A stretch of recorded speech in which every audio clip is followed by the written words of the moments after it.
Go. Da-da-da-da. Cool. I was just watching the debate. It was definitely way better than the last debate? one. Yeah, I was just watching it. Oh my god. Like, oh yeah, the the new newest one was going on. Why? Because they use the mute button? Yeah, but both of them were behaving way better. Yeah. Like, they were literally like, just, you could tell but they weren't cutting each other off. You're like, oh, they're behaving, wow. And Joe Biden sounded smarter, or just sounded better, but he had a couple weird issues, and Trump, it's just the same old thing. It's the same old thing. The thing is just so funny, well, how you said it the other day, that like, we're voting for China or voting for Russia, and that's all they're literally doing, is talking over each other. You're getting money from Russia. No, you're getting money from China. No, they're both saying the same thing to each other, just like, on repeat. Yeah. It's like insane. It's like arguing with my dad.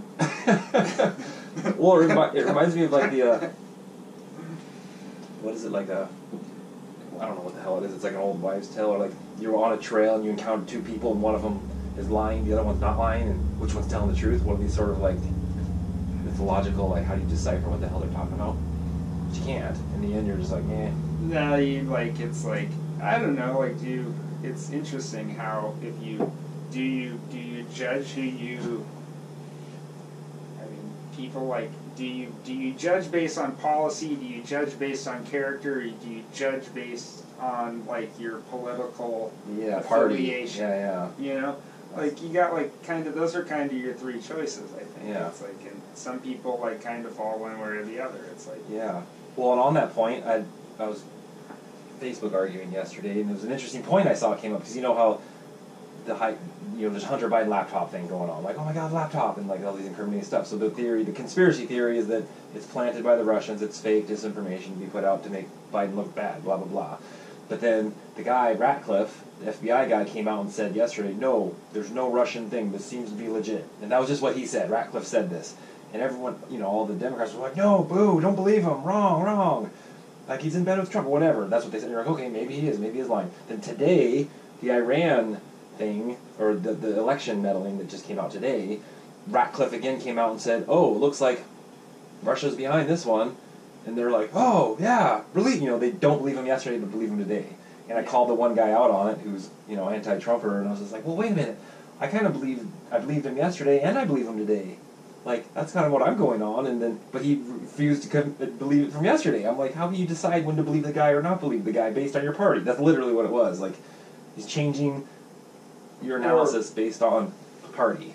Yeah, or do we all, I guess, like, are we all allowed to be judged by our siblings? Or, are you, 20 years from now, are you going to be judged based on Rosie's actions or something? Yeah. Like, and like, I mean, I know that, like, it's more complicated than that, but really, like, if you get down to it, like, what Joe Biden's had, like, 2 of his kids have died from, previous to him. Didn't he have a daughter that died in a car accident that his sons were in, and then he had his son die, and so then he's got one of his, then his other son is like, it's like, well, I yeah, mean, you gotta like feel some like, you're like, God, your children. Well, I know, and that's the general thing. Like, oh, this kid, he needs to come out and say, yes, my kid is in trouble, and we're all parents. And well, then it came out today that he has been getting money from him, blah blah blah. But then who knows it's fake? It's just classic. You're like, you keep this. That's the whole point. Collect all this information. I've been talking with Doug Wu a lot. You remember Doug Wu? Yes, have you seen him on Facebook? Well, have you seen No, I haven't. I have not. I have not gone that deep down the wormhole. He's Doug definitely Wu has not crossed my. Well, we've had several long phone conversations now, randomly. It's pretty interesting. I'll have to check it out. Talking about. Well, he called me, and then he's like, "Can I record this?" So actually, it's on my. It's just an audio podcast. It's our phone conversation. An hour on the phone with Doug Wu yesterday. It was kind of funny. Random stuff. Just speculating on. We were talking about bots and NPCs. Bots are pretty crazy. Well, he's obsessed with bots, like how his approach to, he's on Facebook, but he's also a tech computer guy, and he's basically convinced that as soon as he starts fucking with the bots, he tries to tell if they're real or if they're scam bots, scam bots versus whatever bots, but that's what he's obsessing with. But as soon as he starts doing that, it starts messing with his overall computer infrastructure. like Google calls get dropped or they won't come in and blah blah blah. You know, so he's telling me all this stuff, and it sounds like truth wrapped in paranoia, right? Trying to decipher, you know, what's going on. And I don't know, but he's really kind of high energy. But it's been interesting. But he's one, this is part of what I want to talk to you about, was like, have you heard of D.Tube by chance? No, I have not. You've never heard of D.Tube? I've No. heard of it. Oh, well, it's interesting. Okay, But well, you know is what it blockchains like are? It's a blockchain It's a thing. decentralized YouTube kind yes, of thing. exactly. When you're looking at it, it looks like YouTube. And he's telling me about it. Yeah, I mean, you sent me the link to it the other day, and then I looked at the page, and it literally, like, from, like, a user interface It looks aspect, similar. it just, like, looks like YouTube. Like, Well, the like difference they just, is that the main interface difference is, like, every single person on it, if I post a video, there's a home page that everyone is on. That there's a feed that everyone shares. Yeah. So however many people are on it. Yeah. So I did a test post.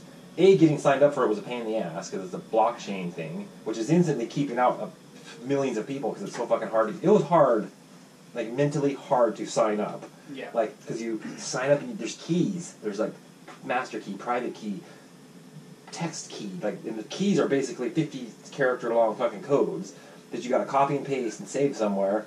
And then when you go over here, you got to reinvent it. It's just security because it's a blockchain thing.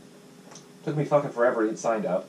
But the backtrack of it, D.Tube is kind of built on the back of Steemit. And Steemit's like a Bitcoin currency. Not Bitcoin, it's a cryptocurrency. Yeah. And I don't know anything about any of it.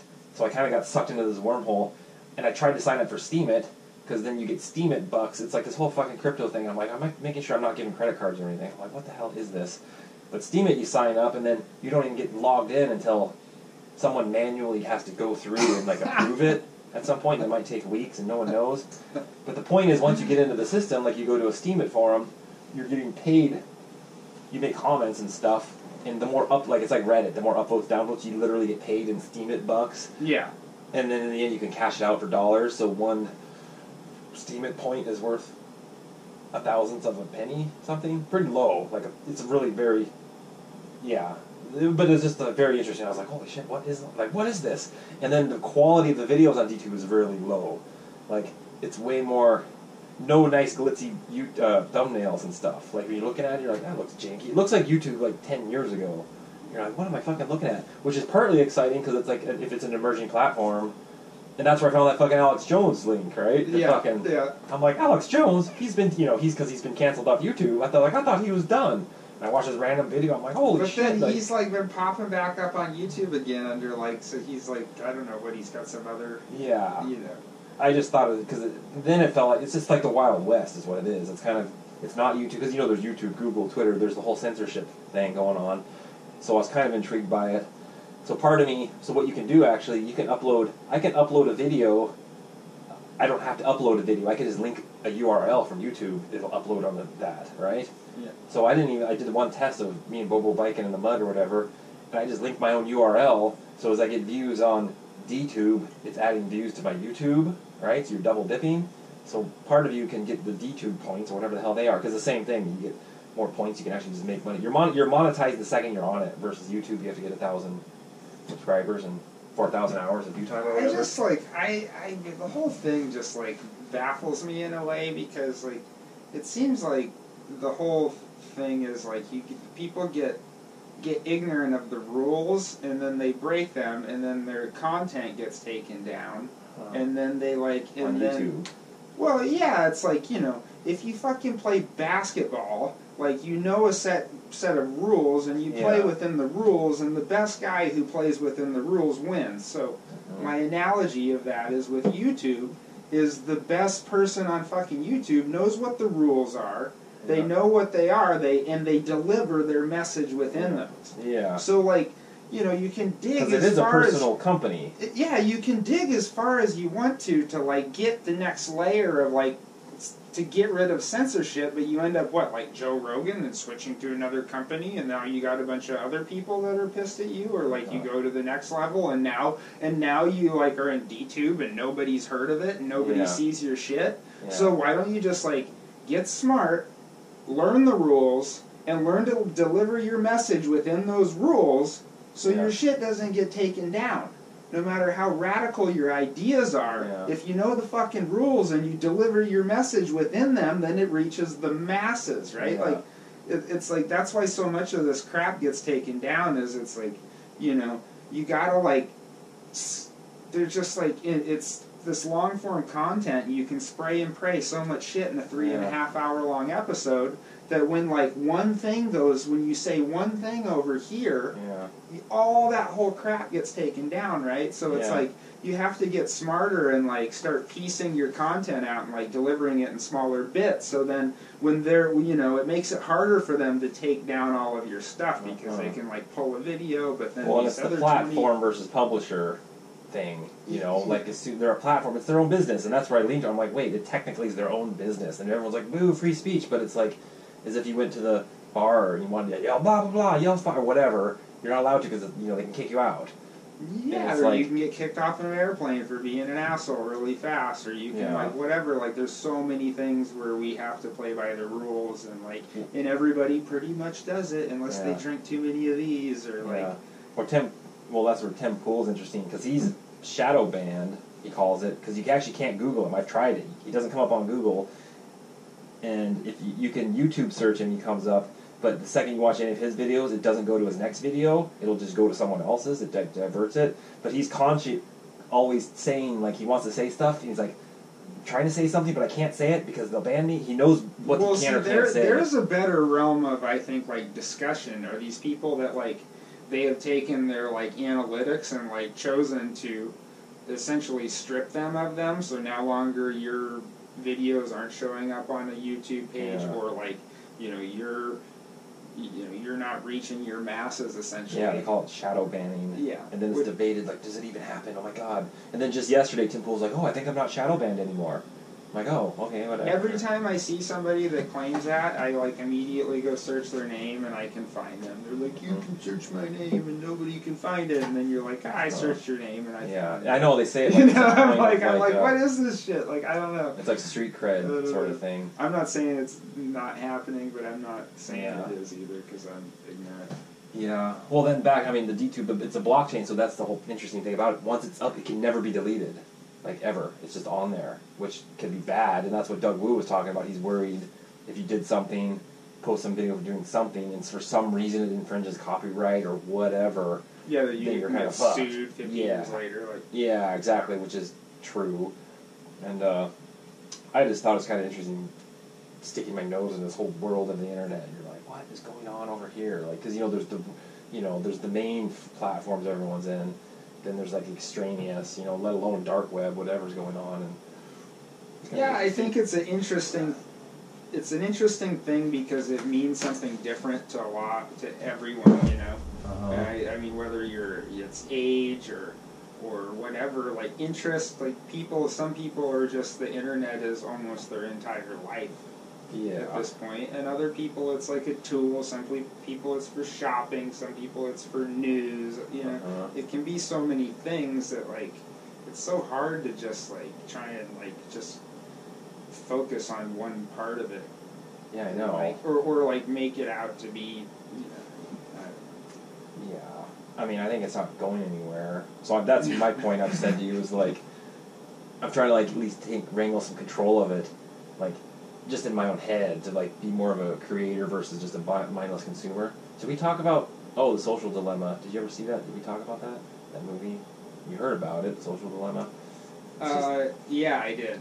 You heard about it? Or I haven't seen it. No, I haven't watched it. Or I started watching it, but maybe it just wasn't a situation where I was like. Well, I could summarize it, which was kind of like I saw it in 2 minutes. But it's just basically they set it up to sell you shit. You're like, oh no shit. They make it seem like this big expose. Because they got these ex-employees, and they're like, we set it up so you get endorphins, because we want you to have screen time, and when you have screen time, there's ad coming on, and they're telling you like it's this big surprise. I'm like, no shit. Like, that was my take. Same thing, you go to the store, the Merc, you stand there's gum right here, there's like whatever, you go in the mall, that's set up to sell you stuff. And my point is, and like actually, like Gary Vee, his point is, he's talking to the consumer, so you have your phone. On this half is the consumers are absorbing the content, and this half is creating the content. So I'm trying to be on this side of the phone, at least. Yeah. Because there's money to be made, and it's not even about making money. It's literally about a creative outlet. Like, because I've mindlessly, I know you too, just mindlessly you can stare. You're like just staring at Facebook, like, oh god, like what am I doing? Yeah, like, you can start totally scrolling. scroll, and like, you know, what ends up happening for myself is I'm looking for people's original content, like what you originally signed up for Facebook for in like 2006 or 2008 or something, is when people used to, your whole feed used to be pictures and then the description, which then it totally ended up not being, because everybody started just sharing links to their favorite whatever, or this or that, and then and now what, like you can count, it's like 1, 2, and then add, and then like a personal share. Nobody posts anything on there anymore. Like, like it's original all content. Like people used to put a photo up, and they used to like honestly, like that's still what people go back and look for on Facebook. I don't look on Facebook because I give a shit about what everybody shares, like some fucking quote that that they didn't even write or think up, that they just shared, or some funny video. It's still about like that. And then Instagram came along, which kind of brought that back again. Like, okay, now you have to post a photo, and then like you have your chance to write a description, but it's just kind of that whole degradation all over again of like, now it's like, okay, there's more ads. Well, that's exactly what Gary Vee talks about, is catching these platforms when there's a lot of organic reach, you know, getting yourself out there. Now there's more, the creator to consumer ratio is higher, and he's talked about how, you know, Twitter started as like a tech geek place, and now it's like super crazy political, whatever Twitter is now, and how Facebook started as a college social thing. Now it's like grandparents are all on it, and how Instagram started as photos, and now it's morphed. It's actually morphed. You know, there's political shit on there now, and how they all have a morph where they start as a specialized thing, but then they morph into generic. They kind of devolve. Entropy, I guess it would be. It becomes more generic. So right now, like, so TikTok is really fascinating. You ever been on TikTok? It's fucking interesting. I have not. Like, check it out, because it's the next emerging platform. Yeah. And it's like, usually these platforms start as young kids, younger generation, because they don't, and then it morphs and becomes older. You know, TikTok's been around like a year or whatever, and Rosie was addicted to it last year. I'm like, get off TikTok. You know, all I see is her addicted to her phone. I'm like, get off your phone, get off your phone. Like, what are you doing? You're melting your brain. And I looked at it, I'm like, what the fuck is this? Because you're limited, it's either 15, 30, or 60-second videos, and it's usually funny, like, dance montages. Like, there'll be a viral song, and everyone does a dance to it. Yeah. And it's just fun. It's kids having fun, basically. And then it's like really artist, exactly what you're talking about. It's very like on-the-spot artist-driven, because you can't upload from YouTube. It's like, with your phone right now, click, it's up, that's it. Yeah. And that's exactly Gary Vee was like, you should get on it now, because he's talking about business ways, you know, and it's got a huge organic reach right now, but it will change, exactly like the other ones have changed, because people are going to start flooding to it. Well, people, they professionalize it.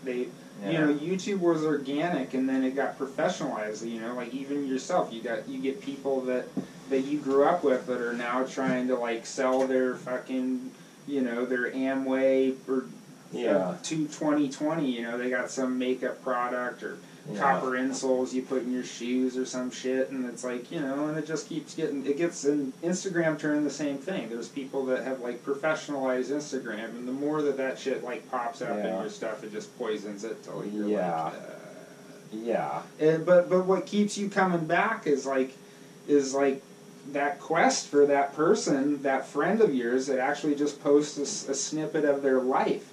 And if people either quit posting that shit or people go back to it, like it's the decision of if the platform like actually lives or dies, because it's like... Well, I've experimented on different genres of it, because you look at it and you're like, this is fucking weird, and it's a mishmash, and it's got real high... You don't know anyone. Where Facebook, you kind of know people. Oh, be my friend, be my friend. And Instagram's kind of the same. I don't know a single fucking person. They're random. Like, half of my kids are little fucking, like, black kids down where I don't know who they are. Little kid, 10 years old, my friend, watching my shit. And like, who's this guy? And I'll like his thing, some little funny video. I'm like, nah, funny. I'm like communicating with these random people. Yeah. So now I'm looking at it. You know, I kind of came into it like, oh, how do you use this for business? It's like, I don't even have a fucking functional business anyway. So I would like, you know, I'd play a minute guitar riff. And like, oh, 200 fucking likes or whatever. 200 views, not even likes. It's just like views or whatever the hell. It's just so funny to watch the algorithm. And then I did like I'd read a minute out of my book. I'm like, and then I put a little link to the fucking Amazon thing. I'm like, oh, this is a good way to do it. I can read the fucking thing to an Amazon link. Like, what's this gonna hurt? Experiment with that and gets X amount of views. And then actually this next house we started, I started just doing like 2 clips a day. Yesterday we're falling trees. Here's Nick falling a tree. Yeah. Boom, it gets like 500 views. And people are like, fuck yeah. Like, everyone's like, I'm like, wow, that might have been the first tree falling video on fucking TikTok, for all I know. So now because it is mostly children doing dances, like, and my handle's like Jake Young Alaska, as far as like personal branding goes, I've like became the same. I changed my names on all of them so they're the same. So now I post on TikTok and links to Instagram. You know, it's like playing the platform numbers game with no intention of making money, but if money comes of it, yay, but it's just kind of fun to partake in the thing, you know? And so this house job, I'm just doing little clips like, oh, we're cutting down trees, like, oh, trying to find the septic thing, like, oh, we found the septic, you know, just little 1 minute blips, 1 minute, or I was just doing 15-second blips. And boom, like, 15-second blip with a fucking excavator looking at a pile of dirt, fucking 500 people are like, yeah, that's cool. I'm like, this is interesting, I don't know what it means.